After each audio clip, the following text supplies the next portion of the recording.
Hello and welcome to LMD's World Environment Day 2024 panel discussion. The topic of today's discussion is land conservation, and we're hoping to talk about mitigating environmental challenges that are impacting Sri Lanka's ecosystems as well as communities. And I have with me an eminent panel today.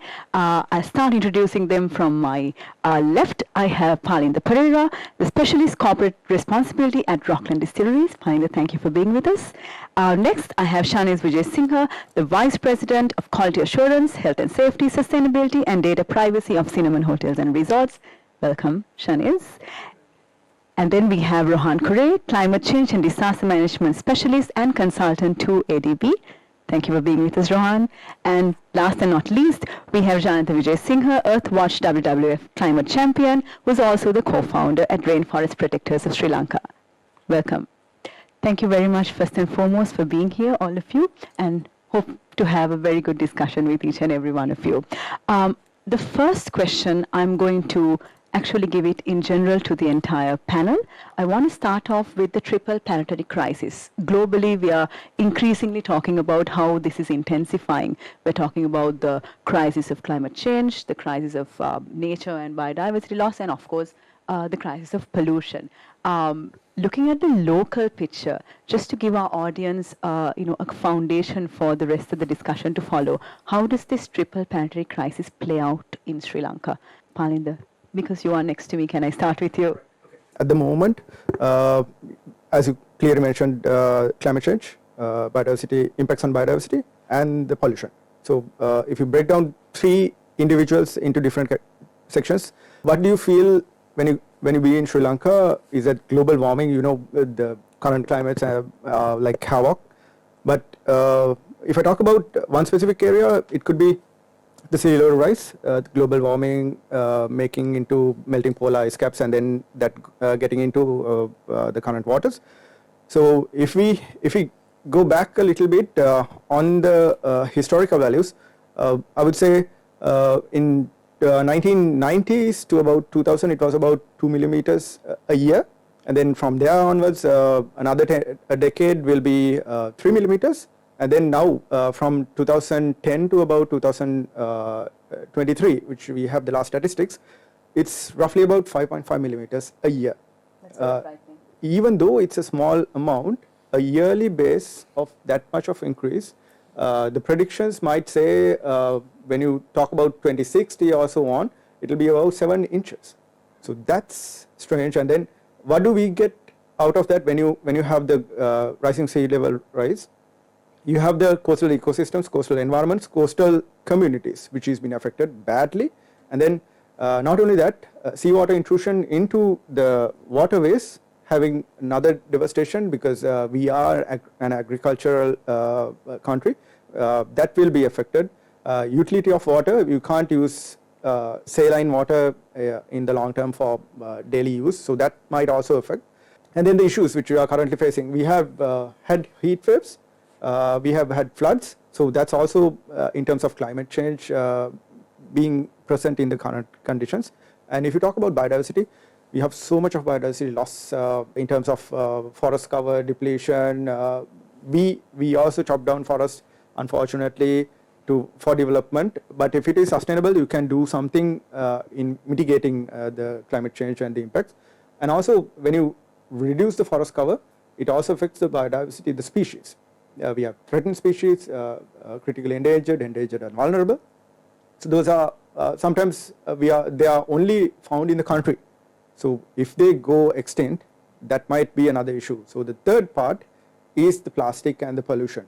We know riverine ecosystems, the coastal areas are totally flooded by pollution, non-biodegradable pollution specifically. You have biodegradable pollution where it's also a responsibility of the corporates to buy back what you put out, but isn't it again the responsibility of the consumers?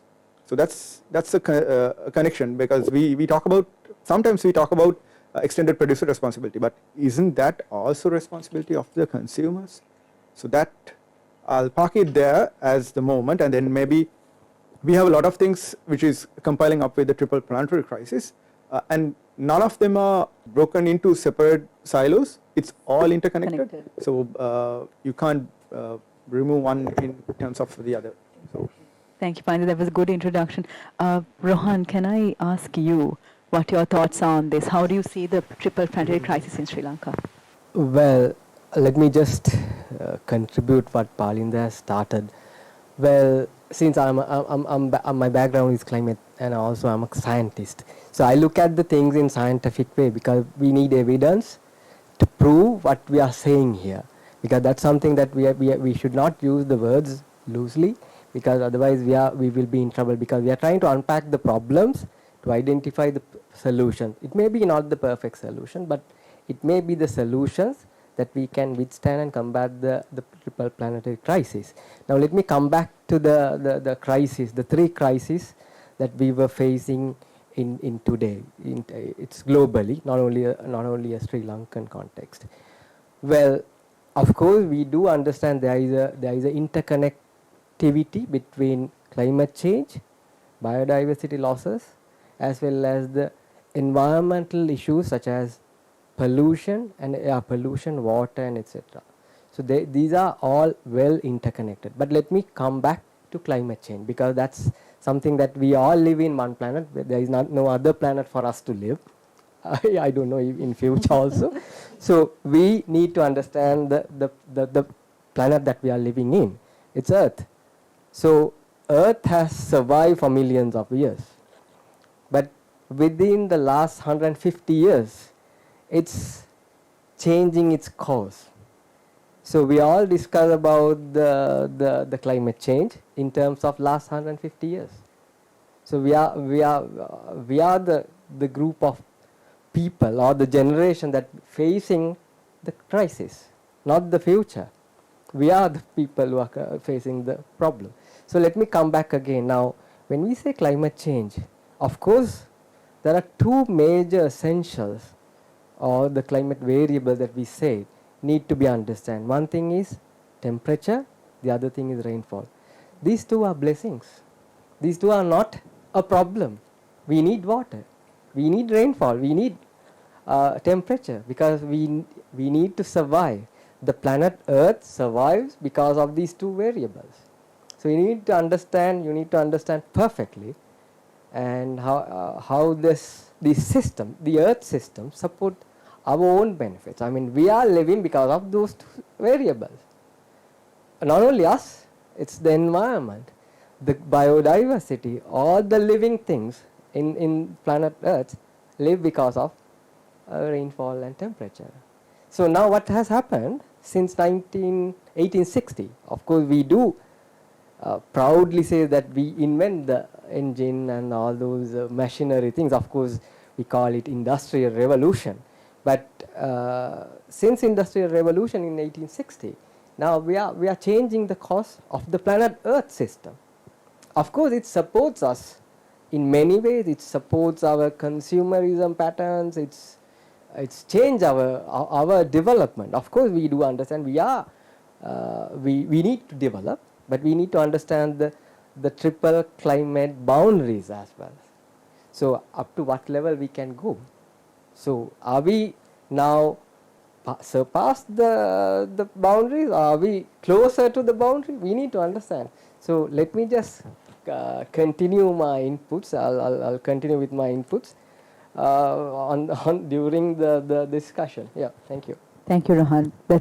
I think that gives us a very big wake-up call and also sets the foundation right. I'm going to turn the attention to land because that is the overarching theme of this year's World Environment Day. Jayantha, if I ask you, we talk of land degradation, and like Palinda and Rohan covered, everything is interconnected, so we can't look at one in silo. But if we focus a little bit on the state of land and the state of land degradation in Sri Lanka, what are your observations? Thank you very much, especially thinking of discussing the triple planetary crisis and the World Environment Day, the environmental conservation. I think this is high time that all of us, including the business community, the government, institutions, and general public all together start understanding the depth and width of the issue. When it comes to land degradation or desertification, and deforestation that we speak of in Sri Lanka is a huge issue. If I may begin, if we look at the time the British arrived in Sri Lanka, I would say early 1800s, our forest cover was about roughly in the range of 80 to 85%. And they basically wanted to promote coffee and tea and all of the other so-called monoculture, which some of which are actually now our economy is depending on.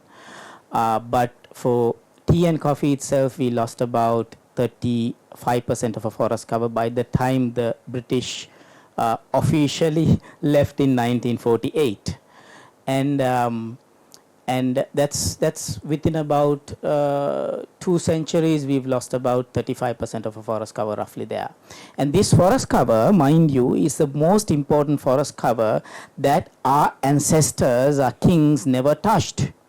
We were able to build Sigiriya, one of the world's wonder. We had 33,000 roughly around 30,000 irrigation tanks, cascade systems, not 30,000 cascade systems, but altogether 30,000 tanks and cascade systems.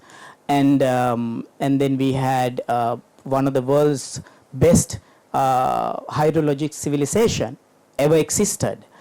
And those kings, for so long, thousands of years, had all these technologies, never started building, never tried to build reservoirs in the hills or cut down our forests, because they've understood all the rivers would survive, all the water will come to these low-lying areas to fill up the reservoirs only if the central hills existed. And now what happened is that we cut 35% by 1948, and since 1948 to date, the Kalusuddas, if not our people, we have cut almost close to that amount within 70 to 75 years. Another 30%. Another 30 to 35%. Now, if you look at the actual forest cover in Sri Lanka, it's roughly about 17% if you look at the real numbers. But one thing we can be happy about is that we have close to 30% of a protected area network. Now, this is misunderstood as our forest cover. It's not our forest cover. Even the government claims our forest cover is 29.6. That's not true, because that stat was generated in 2008. And we know even then how that was done is not that accurate. And thereafter, when the civil war was over, all the so-called development, resettlement, industrial development, ports, airports, everything, and highways, all that got started. So now we are in a situation that we actually have a very limited forest cover compared to the countries of our size in the region and out of our region. Our forest cover compared to those countries in terms of the land size is very, very small.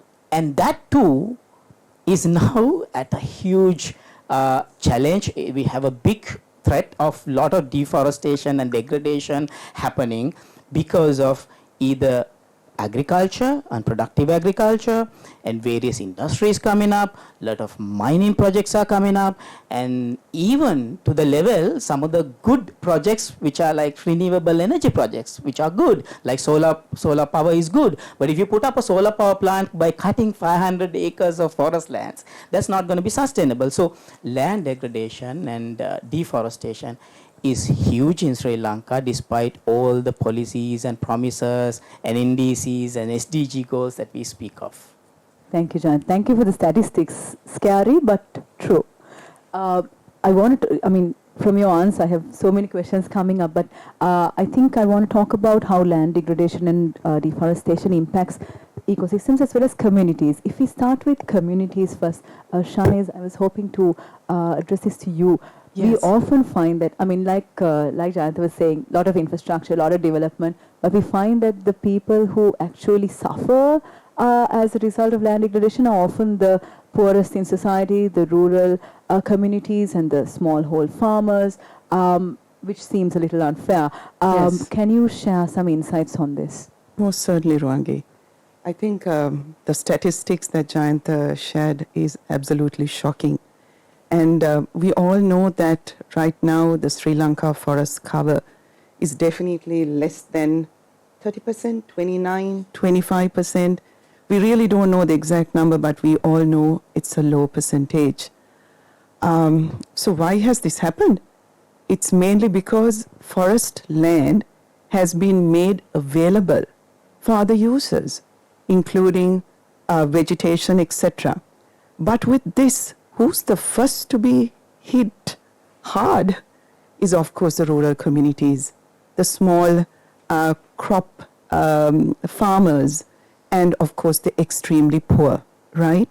And how do we know this? Is because we see that there is the poverty index levels, I believe, has risen, and we have less crop in terms of yield, and soil fertility, there are problems being brought out. So there are definitely issues, that are prevalent in Sri Lanka. I really believe that private sector has a role to play in all this. Whilst we all can discuss how big the problem is, the private sector definitely needs to step in and step up the game, right? And from reforestation efforts to good agricultural practices like greenhouses, gap farming techniques, ecotourism, and also awareness is something that private sector needs to take on. As Cinnamon Hotels and Resorts, we had a very strategic project concerning farmers, and this was during the economic crisis, during the COVID times, where the farmers were having trouble with their crops, etc. And it was noted that financing and giving them the right techniques was definitely of something in need. So we invested in 27 farmers across Sri Lanka with good agricultural practices, and we saw great results. So definitely private sector must step in and step up. Thank you, Shanez, for starting that, giving a spark to that very important part, very important stakeholder, the private sector. Palinda, can I get your views on how, because like you said, and like Rohan was telling us earlier, we can talk about the problem, but it's more important to talk about the solutions. Looking at this particular stakeholder, the private sector, how do you think that they should step up? So I'll add a little bit to what Jayantha mentioned. Now we've been seeing 30% reduction like some long time before, but if you see the statistics at the moment, like taking from 1990 about to 2010, we've lost about 20% of forest cover.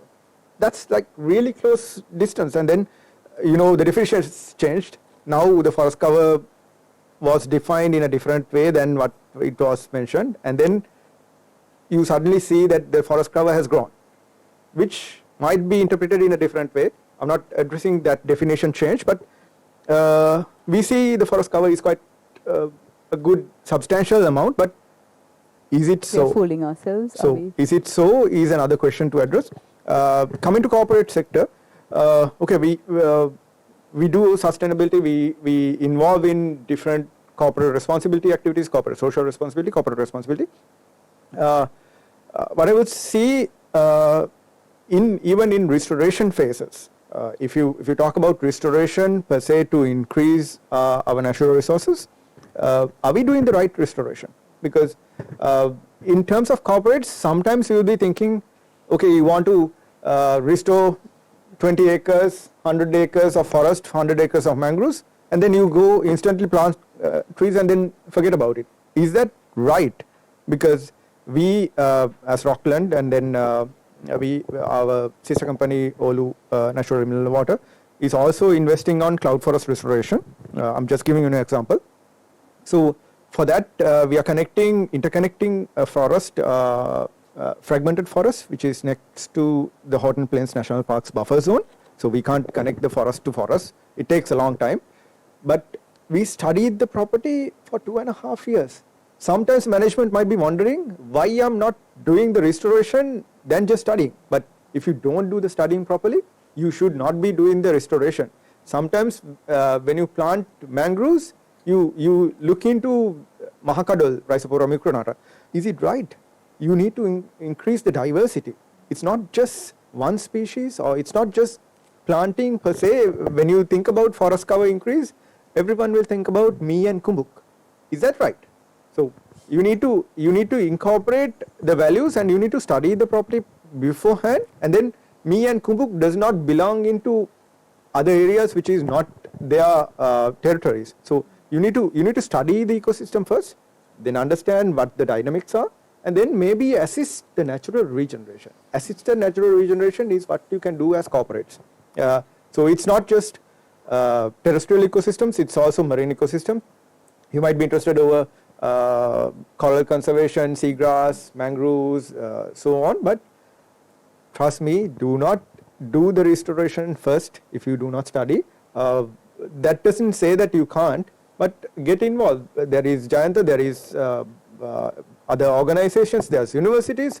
Get the experts to do the study and wait until they give you the results. Go behind them, find it out, and then do a proper study and then proper restoration. Sometimes what you do is, you might think that there is a necessity of restoring, but the natural ecosystem might be sustaining some other resources which is needed for us. So if you do plant some trees, that might grow, but that might destroy the ecosystem which is existing, and then sometimes the natural balance could be cycles, water cycle, air purification, all the things might be disturbed by what the things you do. So you, as corporates, it's always good to do activities, but as responsible corporates, do it with the statistics. That's what I can say. Thank you, Palinda. Rohan, yes. Yeah, I think let me just come back again to this land degradation.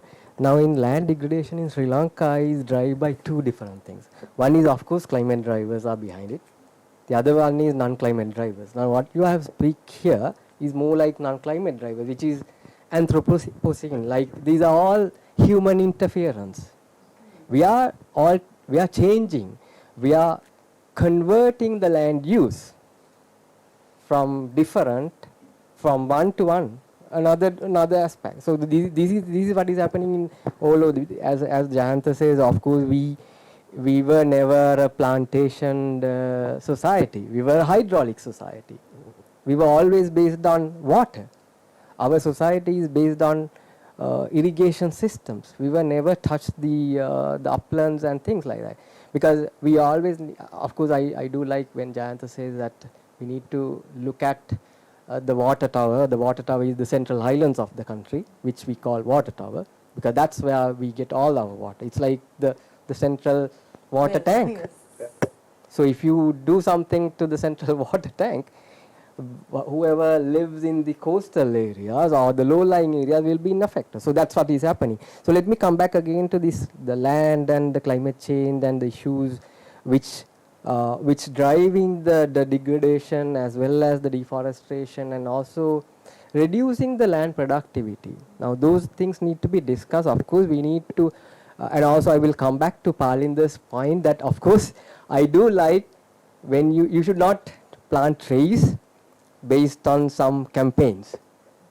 Of course I do love to have trees everywhere, but that doesn't make, or that does not contribute to the ecosystems that we are speaking, because we have already altered the ecosystem.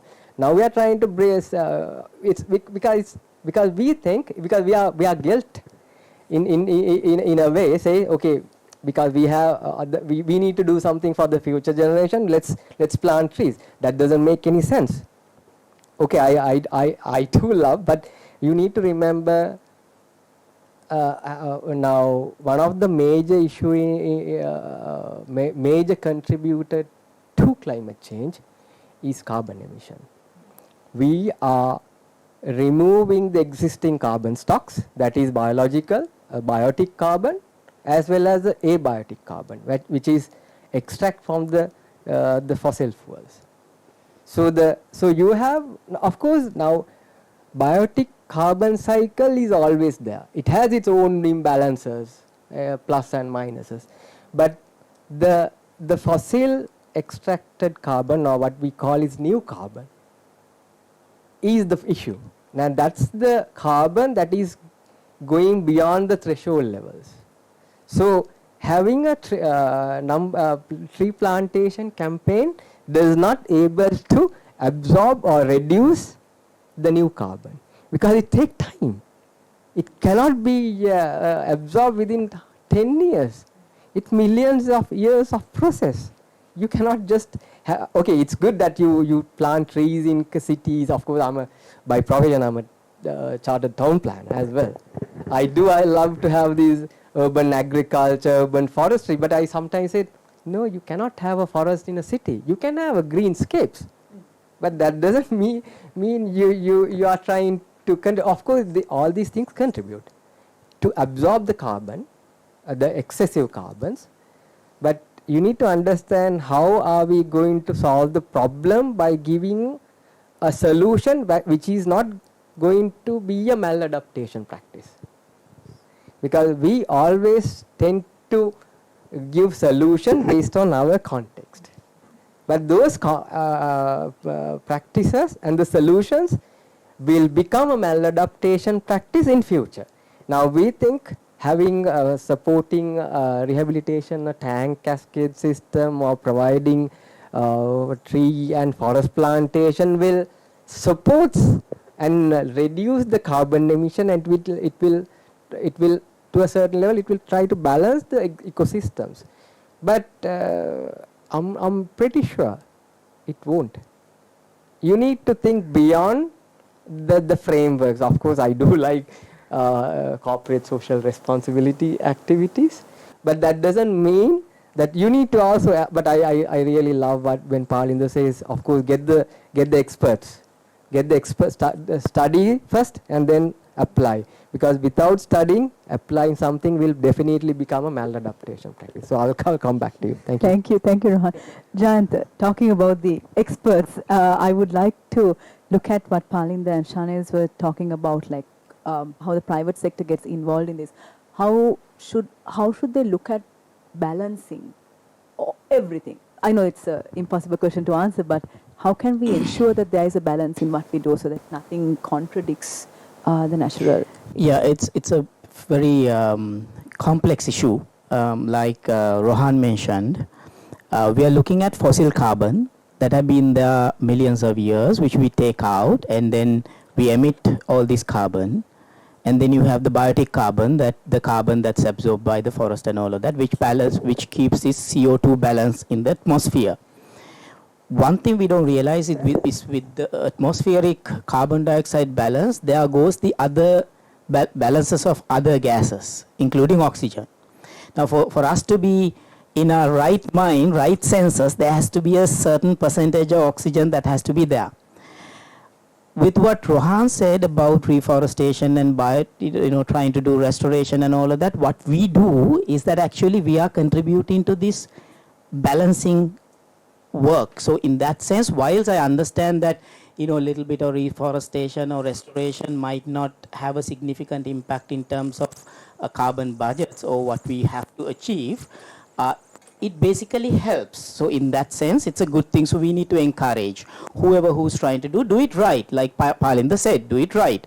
Find the right place, find the right species, do it in a right way so that will contribute in a positive way. I don't know if it's okay to mention the company.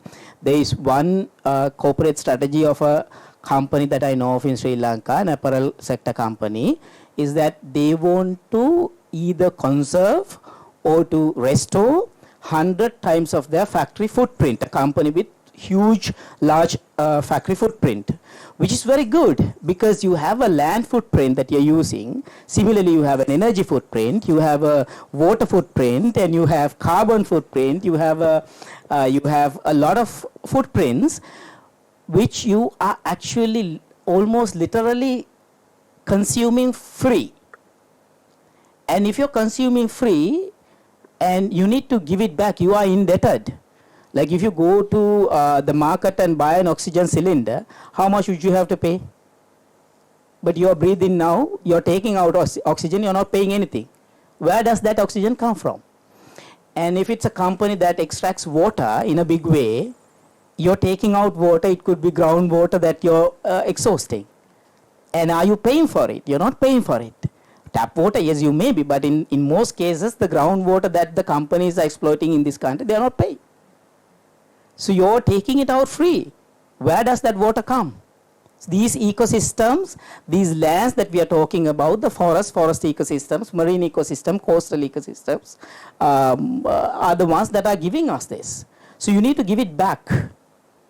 And the agriculture that we speak of, the NPK, other than the NPK that we are adding externally as fertilizer, that's given from the soil. And where does that NPK and that whole process of soil ecology happens?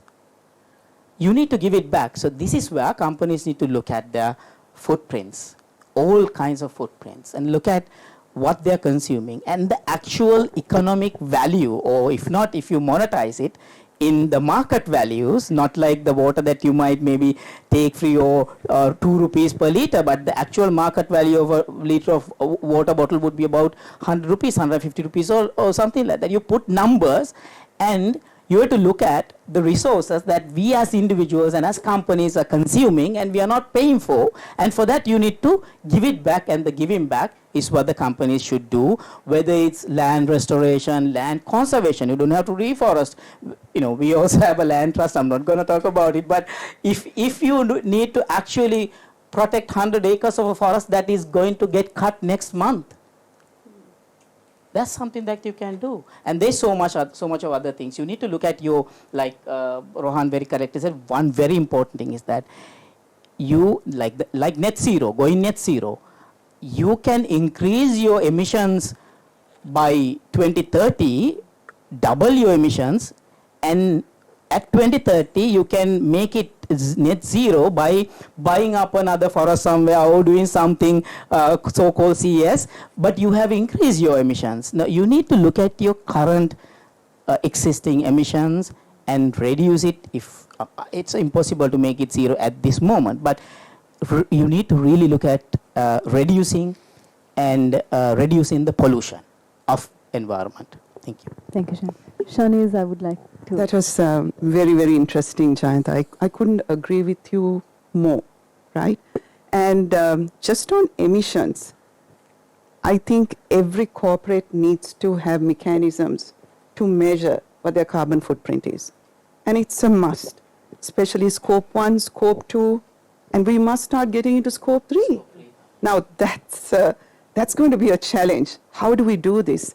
Maybe the knowledge is not freely available, but as a nation, I think we need to understand these things and, start measuring right.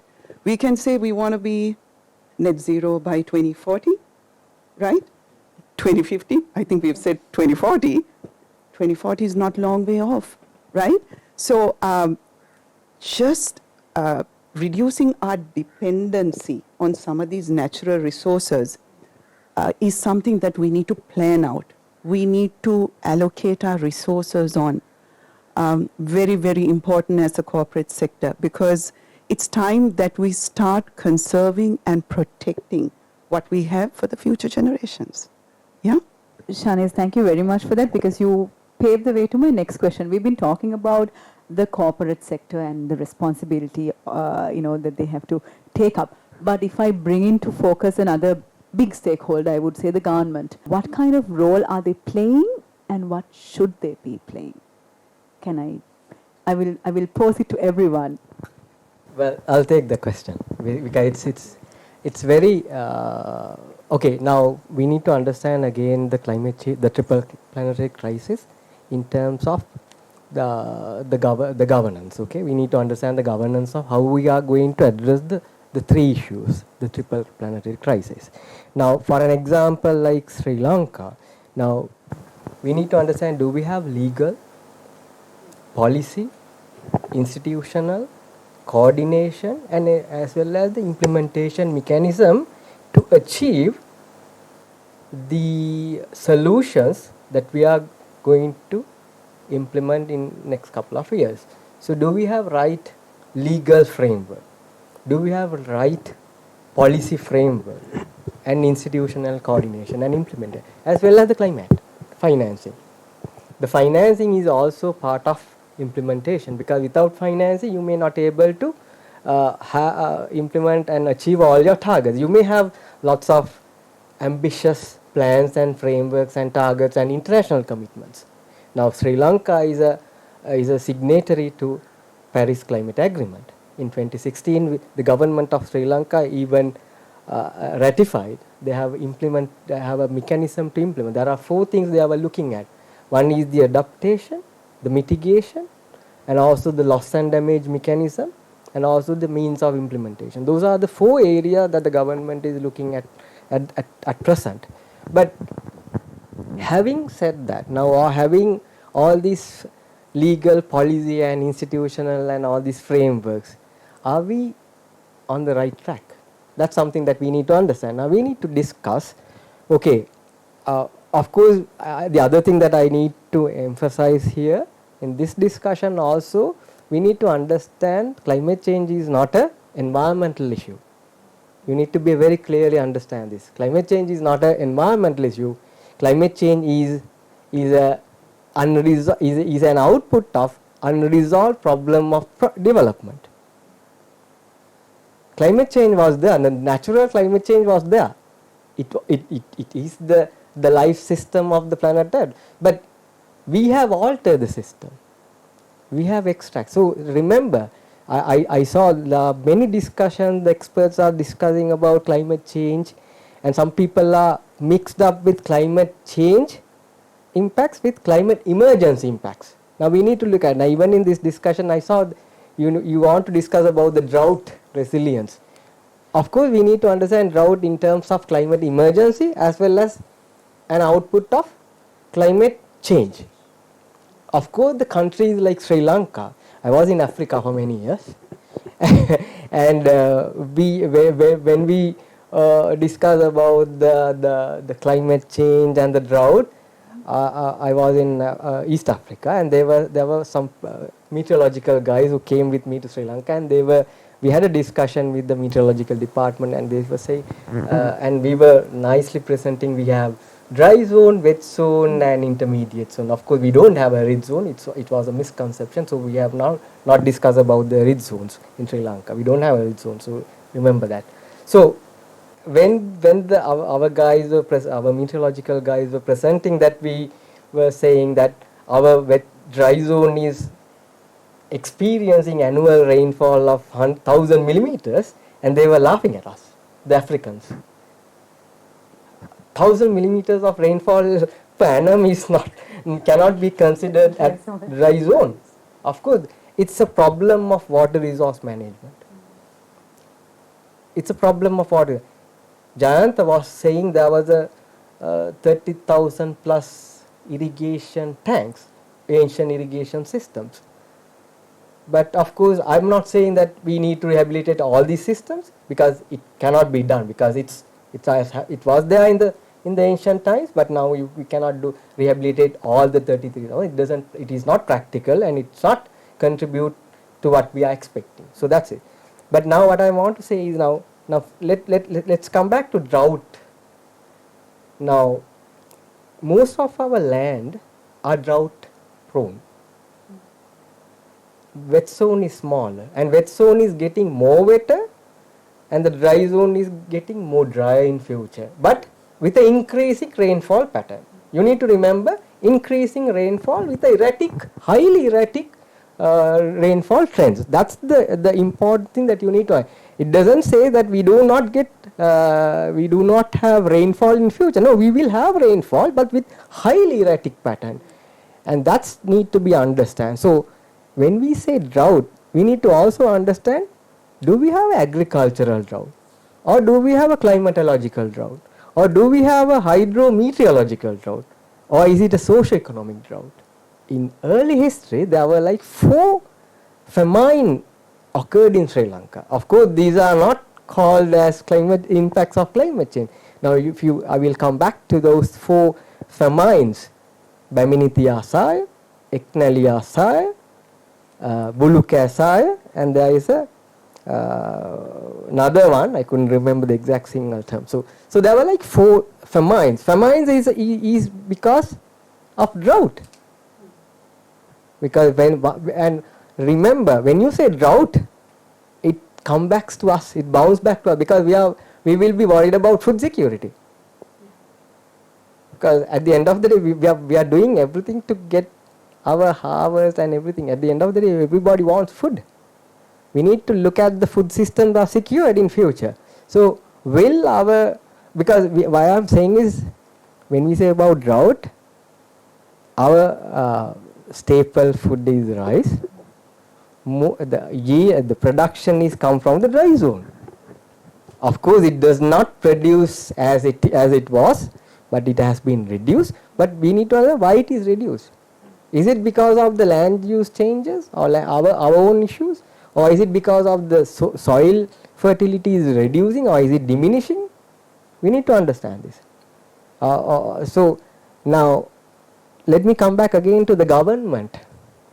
Is the government is doing? Yes, of course, government has its own mechanisms which are trying to address these issues, but in silos. Now, for an example, we do have many line ministries, departments, agencies focus on food security, focus on irrigation, focus on disaster management, focus on early warning and forecasting of rainfall and temperature, etc. and etc. So likewise, we have different departments. But the issue is, we have a very good vertical coordinations, but horizontal coordination among these agencies are very weak. So that has been identified by the government, not by anyone else. They also identified, but because why we need to understand these horizontal coordination, because sometimes, now for an example, let me take another example. Now in last year in Udawalawa, reservoir was dried out, and even the Samanala reservoir which is dried out. So therefore, about like 1,000 acres of paddy lands were destroyed or failed. Their cultivation season was failed. Now, what was the problem there? It's an issue of conflict of competing interests among the water users. We need water for hydropower. We need water for agriculture. We need water for drinking. So, and also we need water for ecosystem services. Of course, to balance the biodiversity, and they also need the elephants and all these animals. Of course, not only the elephants, the micro animals. But do we have the right policies in place, or do we have conflicting policies in place? Now, for an example, I know we have a climate change policy, we have agriculture policy, we have a national environment policy, we have a land use policy, we have like, you name it, we have like energy policy, we have a national physical plan and policy, we have a water policy, we have a housing policy, we have urban policy, we have policies. But these policies are not interconnected. There are issues which we need to address. But of course, in order to address these issues, we need to have a wider stakeholder consultation process. We need people from the private sector. We need people from the financial sector.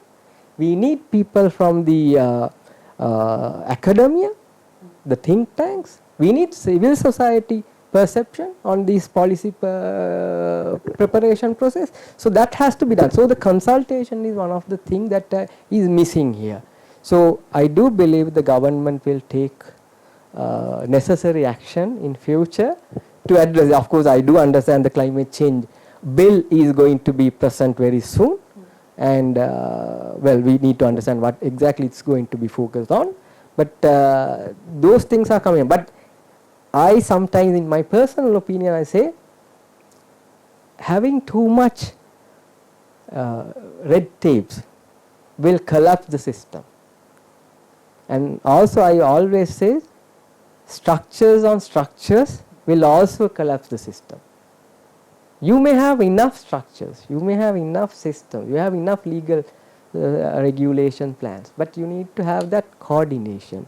And also, I like the word that Jayantha used, enforcement. Of course, it's not only enforcement, we need to identify implementation arrangements and the finance. So that's my initial reaction, how the government involved in reducing or addressing the climate change and the triple planetary crisis in the country. Of course, there are a lot of things they have done. We have to appreciate what they have done, but in the same time, there are a lot of things to be addressed. Thank you.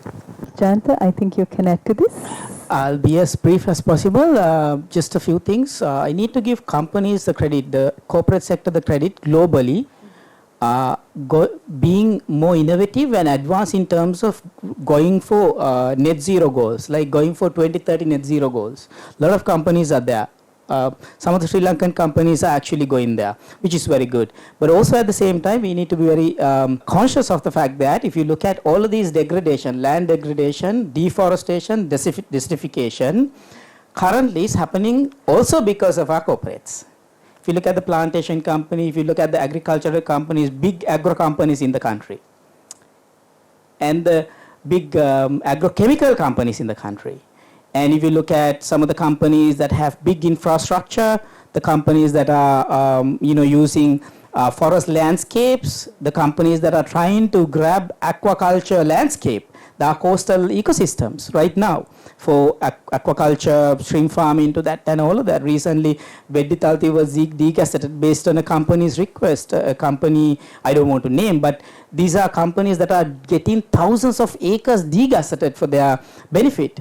And if you look at the corn companies, the oil palm plantations, to most of these companies are eventually also contributing in a heavy way for deforestation. If you look at some of the areas such as Yalav, Kumana, and then Vilpattu area, some of these dry zone landscapes, there are companies who are going ahead with various different, whether it could be Tom JC mangoes to that and these. You see a lot of companies using the politicians and the available infrastructure to grab these lands.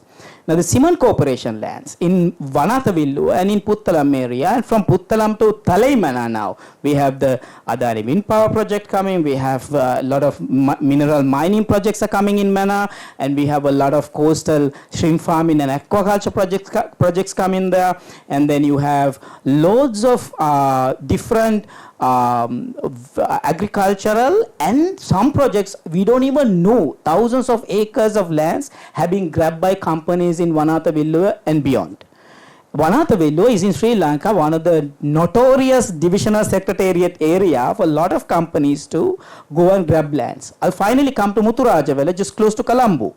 Look at the amount of logistical facilities of export companies and local FMG manufacturers in Muthurajavela. What are those lands? Those lands are wetland lands that they are illegally occupying. Some of the countries that speaks of so much of sustainability, being green and all of that have set up their facilities. I'm not saying this is also the fault of the government. That is where I want to come.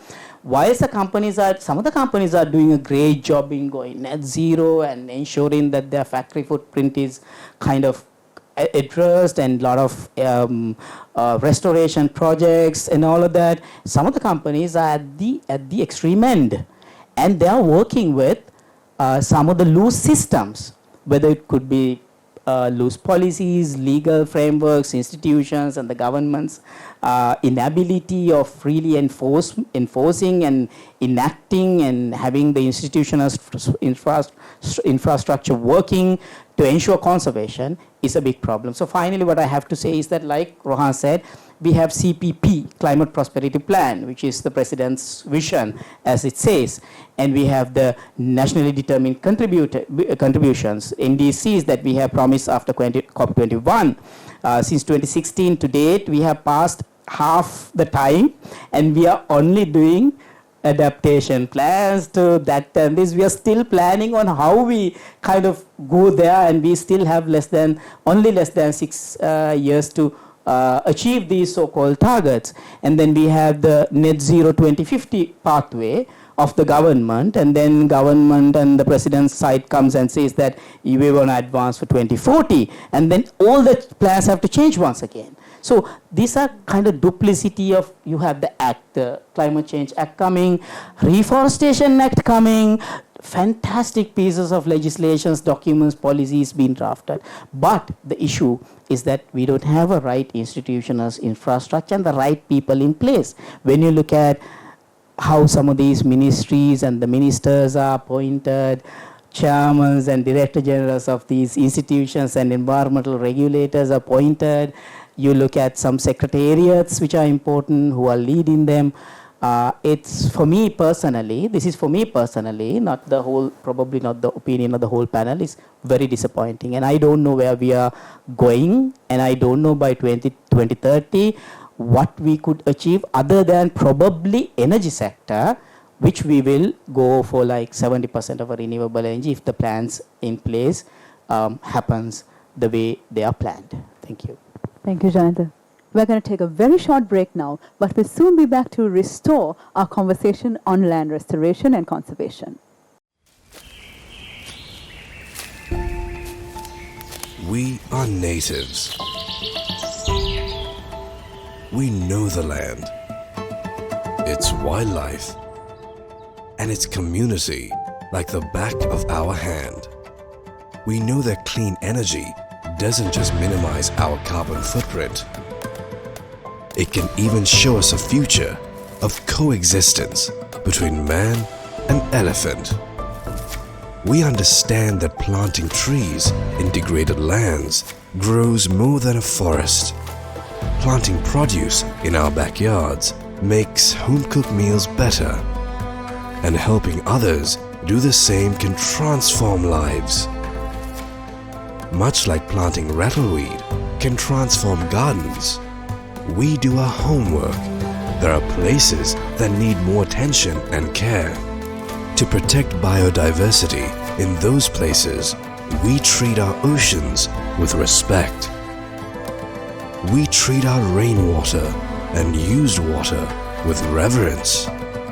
And we treat each other with real compassion. Sometimes the littlest things tell the biggest story.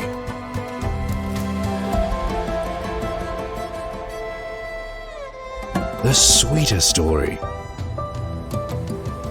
Stories we all want to hear and feel. Innovation can truly be anything. It can be as simple as turning coconut leaves into roofing covers, steel pens into cattle enclosures, broken umbrellas into beach bags, and old linens into batik essentials.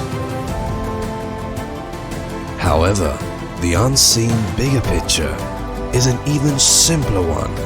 Everything comes down to knowing the land, its wildlife, and its community like the back of our hand.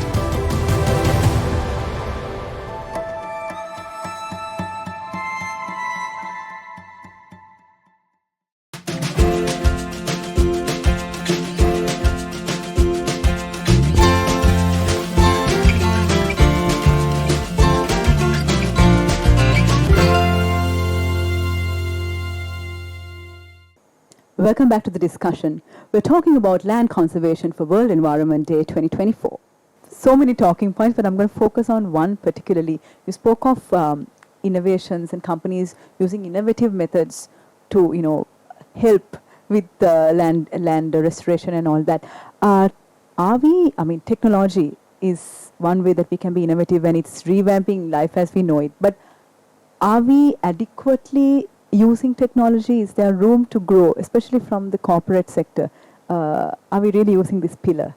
Thanks, Rohan, for the question. I think there's definitely room to grow. There is, for example, if you take AI technology now, there is early warning systems to actually predict how much the land degradation is in motion. Then there's also geographical information systems. Now, I can talk a little bit about geographical information systems because our Maldives resorts, in Cinnamon Maldives resorts, we use the technology to really understand how each of the locations, and we derive ecological maps pertaining to same. And as a result, we know, the habitats, the land composition, etc. So we can see that technology is available. It might be a bit costly, but I think this technology should be available somewhat in an affordable manner for the rest of the sectors, and education of it must be in place, because it's highly scientific. I'm looking at the scientist.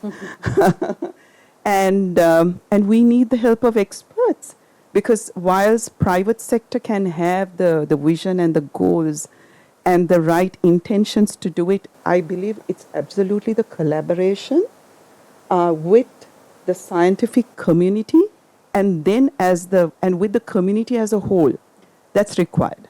Yeah. So we are seeing great results because of this one step that we have taken towards geographical information systems and its mapping. Yeah. Yes, Rohan. Yeah, I think let me just come back with, because she was speaking about the GIS and the remote sensing part. Because of course we do, because I was a lecturer at the University of Colombo on Faculty of Technology. So we of course the curriculums are now incorporate this climate change module, the disaster management modules, and also having this remote sensing and GIS, and also we call frontier technologies, the AI, ML, and the deep learning, the spectrum. So again, now of course we do speaks about AI and ML, machine learning, and the deep learning. I'm just a little bit wondered, do we have enough human resources or the capacities being developed to take forward the things that we were discussing here? Now that's a huge gap in Sri Lanka when it comes to innovative use of technology. Now, as I said, now everybody speaks about AI and using of smart, climate smart agriculture. Now even when you say climate smart agriculture, it has different aspects. Now there are, we speaks about the use of vertical agriculture, we speaks about precision agriculture. All these things needs a lot of AI and ML and DL technology. But of course there are certain companies are already in this particular use of this AI and ML and also the other remote sensing technology to increase their yield and the productivity and the efficiency of their labor. So I think all these things are initiated in the country, but we need to know how we are going to sustain these systems. We can start, but after starting and then if it is not continue, we are after 2 years, then we should not invest on those things, because it's a waste of money, money as well as the time as well as the human resources. So you need to understand all this. So I'm glad that you have brought this AI technology into address the triple planetary crisis. Of course, everybody speaks about this. So that's something that. But let me just come back again about to when you say about technology, we also need to understand the technology in terms of capacities of the country, because we may not able to launch a satellite, okay, but we could have used the service providers who are providing all these information freely.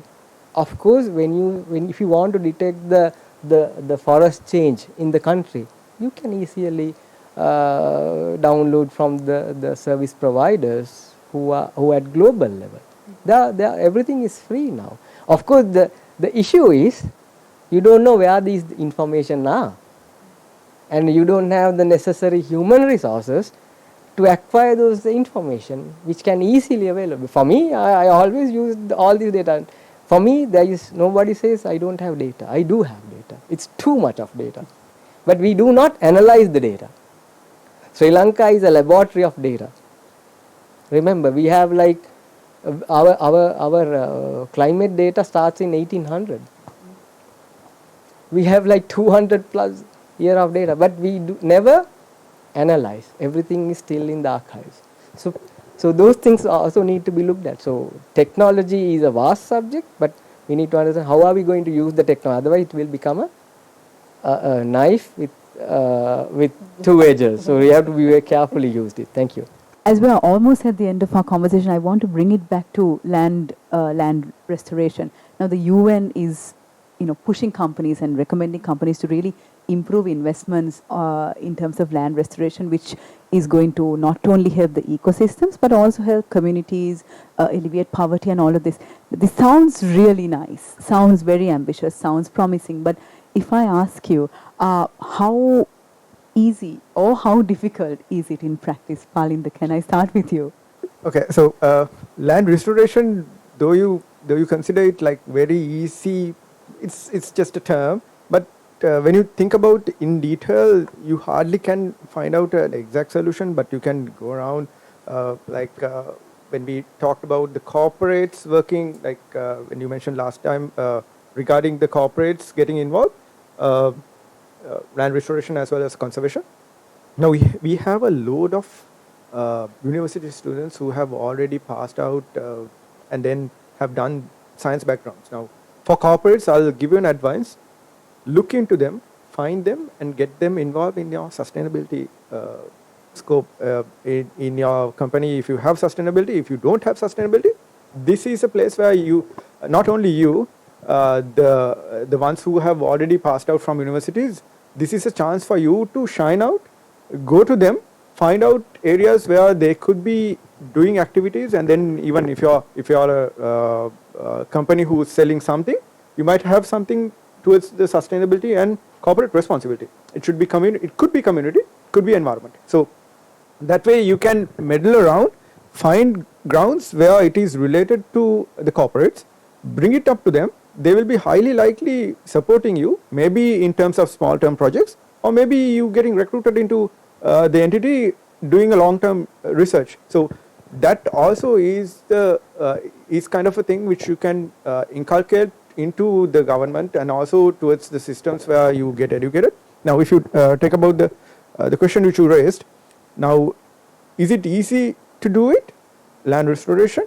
Some of the companies will be taking down lands which could be unproductive, but just imagine you take down an area to do a program or maybe building infrastructure. As soon as you remove that, what's the first to come? That could be invasive species. We talk about so much of non-native plants and also animals. I'll talk about plants because it's the land which we are talking about. Think about Yala. Think about Udavalava. Udavalava is covered with lantana, Gandapana you call it. If you talk about Bundala, you have Kalapuandara, Prosopis, and then cactus. And if you think not just land covers which we think about, from Colombo, if you go anywhere around the country, excluding some of the areas which is extremely high in harsh climate conditions, you have greeny grass. We call it Mana.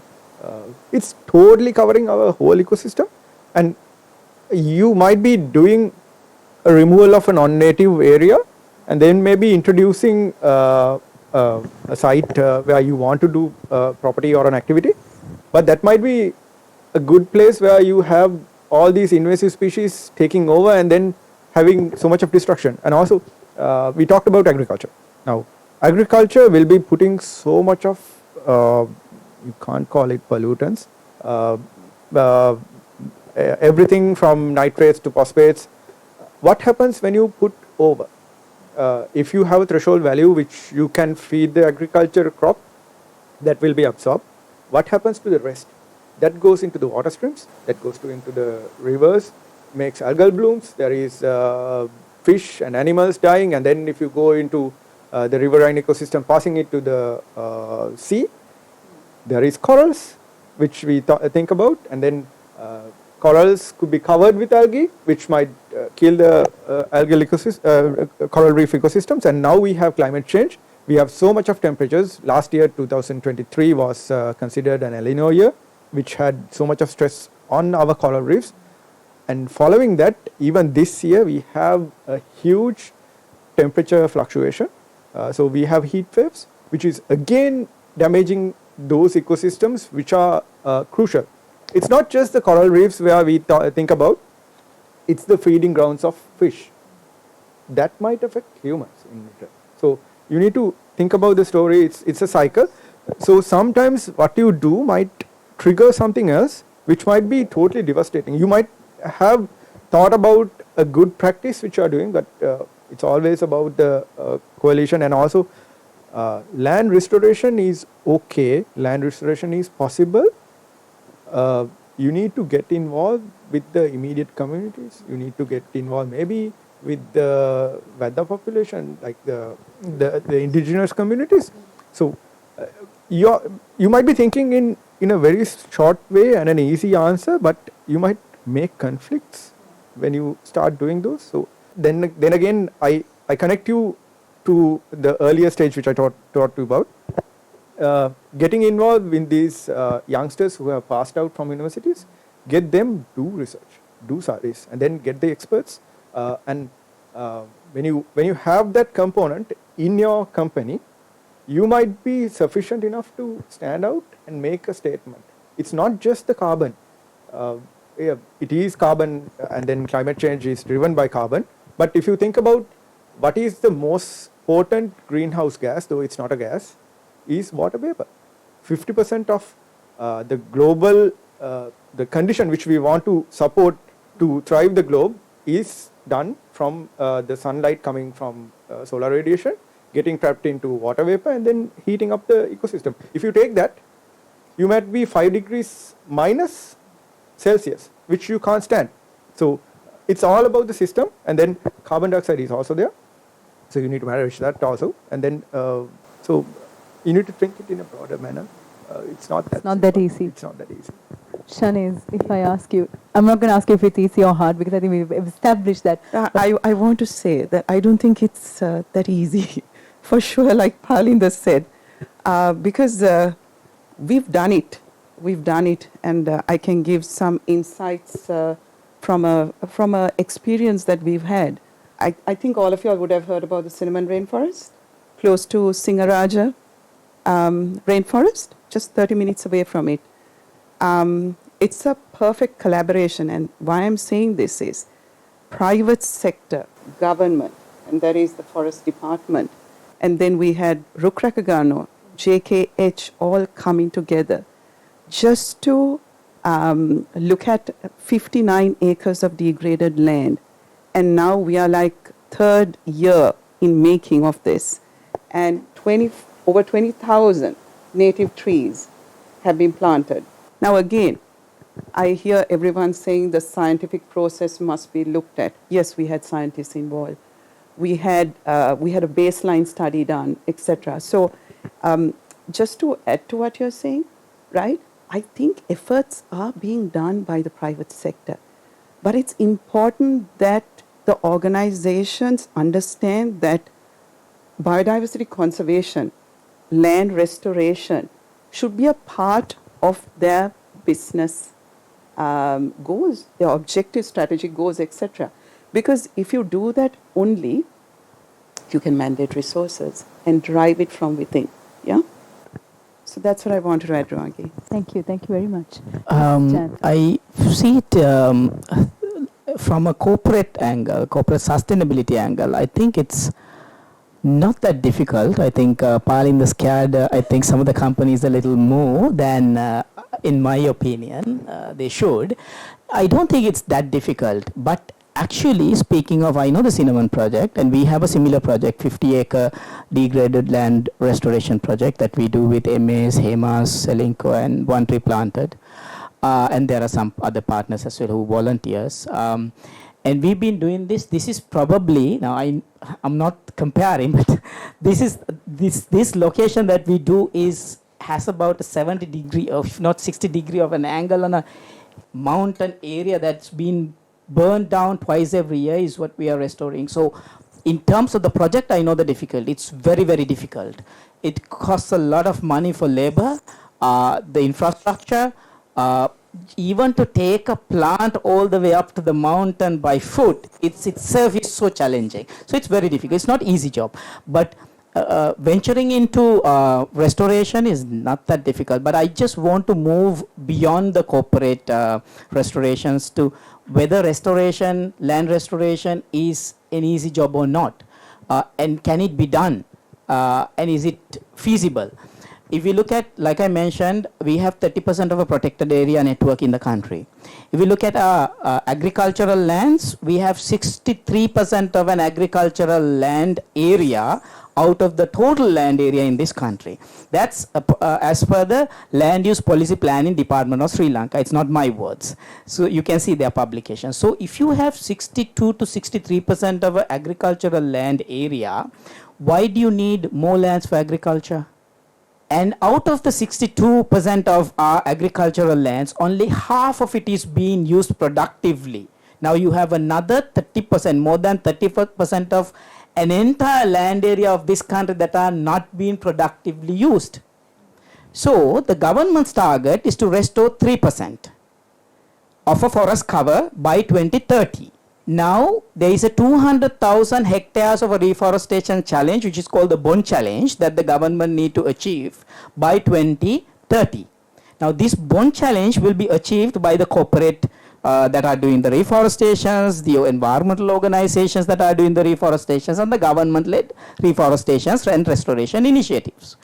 And in my opinion, this 3% is no way enough. I think we have quite a big possibility of going for 40% of a forest cover, or if not land restoration, if not 40% of a land area that are being preserved, by utilizing some of these unproductive and unused agricultural landscapes and ensuring the productivity improvement of the existing agricultural lands. And one final thing, in terms of restoration, it's when you say land restoration, one might feel it's just the forest landscapes. No, there are other landscapes that can also be taken as land restoration, because if you have a reservoir full of Japan Jabara, for instance, that's a land restoration also. Now Japan Jabara is a fantastic material for bag making and lot of other manufacturing that is possible.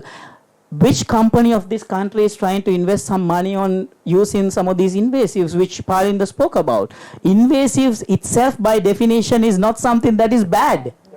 That's wrong way to look at it. Invasives can be really productive in terms of many things. Japan Jabara, for instance, can be used for fertilizer, bag making, as a fiber, and as many other uses. So it's just one example I wanted to bring out, because I met a few ladies who are actually using Japan Jabara for bag making and all of that. So these are actually truly good restoration investments that the companies can make. Thank you. Perfect. Yes, Let me just bring another aspect on this land restoration and also to address the land degradation in the country. Now, there is another issue in Sri Lanka, the waste management, which we actually forgot to discuss. Of course, the waste management is a huge issue in the country, and that's why one of the major polluter because of the unmanaged waste. Now, in the same time, we need to understand the garbage of Sri Lanka is almost like wet. That's another issue. Of course, we have a plastic and other non-degradable waste management issue, but there is an issue of wet garbage management as well, because wet garbage and all these garbage are put it into the lands, or we are using it, use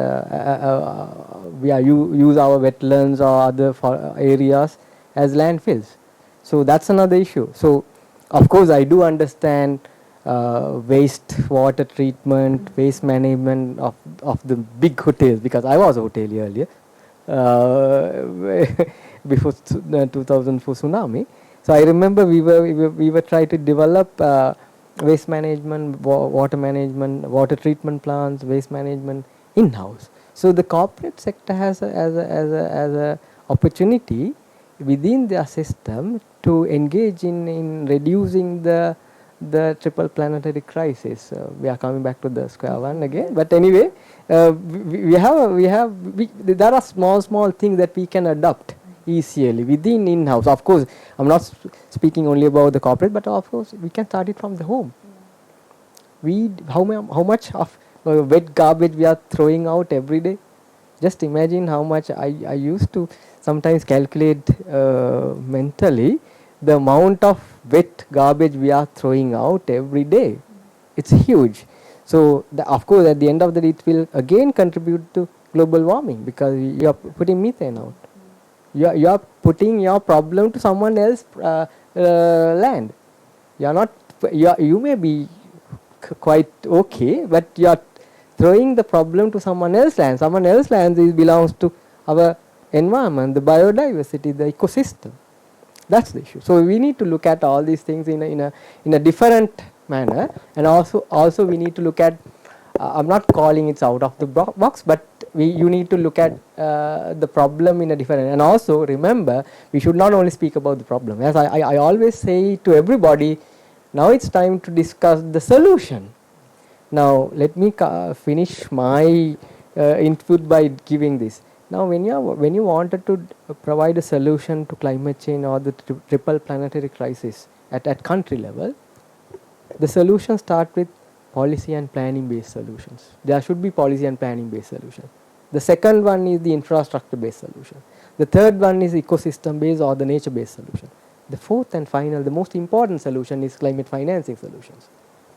So those four need to be, whatever the solution should will, of course it will be interconnected.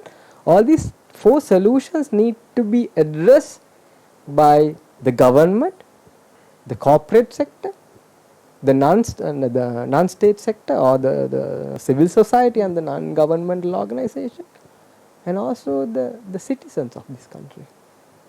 We are responsible. At the end of the day, that's why I said it's our problem. It's not environment problem. So we are the people who made the climate change.